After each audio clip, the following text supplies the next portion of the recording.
अहम ख़बर सां शेयर कंदा कराची का पब्लिक अकाउंट्स कमेटी जो इजलास थियो आहे। केडीए में 667 मिलियन रुपयनि जी बोगस पेंशन स्कैंडल जो इंकशाफ थियो आहे। जांच एफआई हवाले कई वई आहे। पीएसी चेयरमैन निसार अहमद खोड़ो जी सदारत हेठि थियल इजलास में केडीए एलडीए ऐं एचडीए जी ऑडिट पैरां ते गौर कयो वियो। पीएसी बोगस पेंशनर के नाले ते रक़म कढण ऐं क़ौमी नाणे खे नुक़सान पहुचाइण ते केडीए जे फाइनेंस डायरेक्टर खे मुअत्तल करे छॾियो आहे।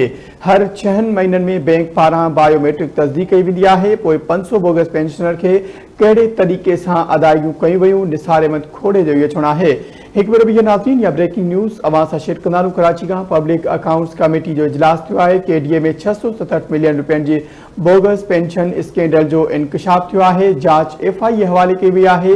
पीएसी चेयरमैन निसार अहमद खोड़े जी सदारत हेठि थियल इजलास में केडीए एलडीए ऐं एचडीए जी ऑडिट पैरां ते गौर कयो वियो।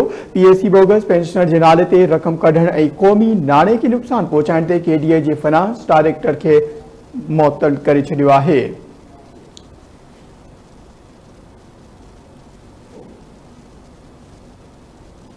ब्रेकिंग न्यूज़ अवां सां शेयर करियूं कराची का पब्लिक अकाउंट्स कमेटी जो इजलास थियो आहे। केडीए में 667 मिलियन रुपयनि जी बोगस पेंशन स्कैंडल जो इंकशाफ थियो आहे। जांच एफआई हवाले कई वई आहे।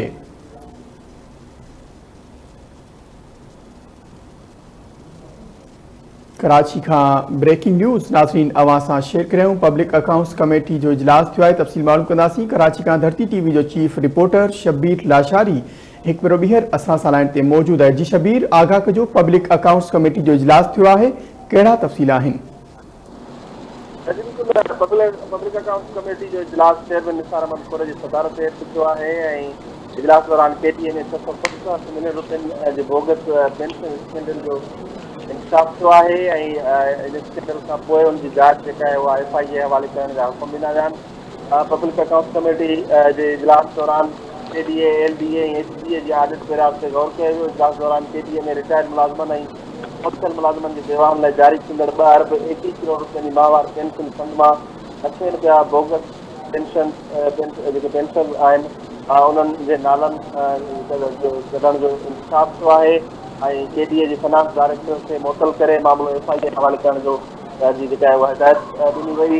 इजलास दौरान बोगस जेके पेंशनर आहिनि उन्हनि जे नालनि ते 670 मिलियन रुपया कढण ऐं क़ौमी खज़ाने खे नुक़सान पहुचाइण ते केडीए जे फाइनेंस डायरेक्टर खे मुअत्तल कयो वियो।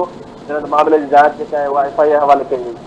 उन मौक़े ते पीएसी चेयरमैन निसार खोड़े हवालो ठाहियो जॾहिं हर 6 महीननि में बैंक पारां बायोमेट्रिक तस्दीक कई वेंदी आहे त पोइ 500 बोगस जेके पेंशन आहिनि उन्हनि खे कहिड़े तरीक़े सां अदायगियूं कयूं वियूं।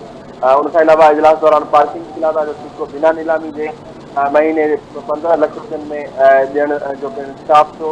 इजलास दौरान इहो इंकशाफ थियो केडीए पारां पार्किंग प्लाज़ा जो सिक्को नीलामी सां सवाइ पंहिंजे इदारे जे एडिशनल डायरेक्टर खे सिर्फ़ 15 लाख रुपया महीने में ॾिनो वियो। पीएसी इन मामले ते पिणु काउंट जो इज़हार कंदे एडिशनल चीफ सेक्रेटरी बलजात खे जांच जी हिदायत करे। जी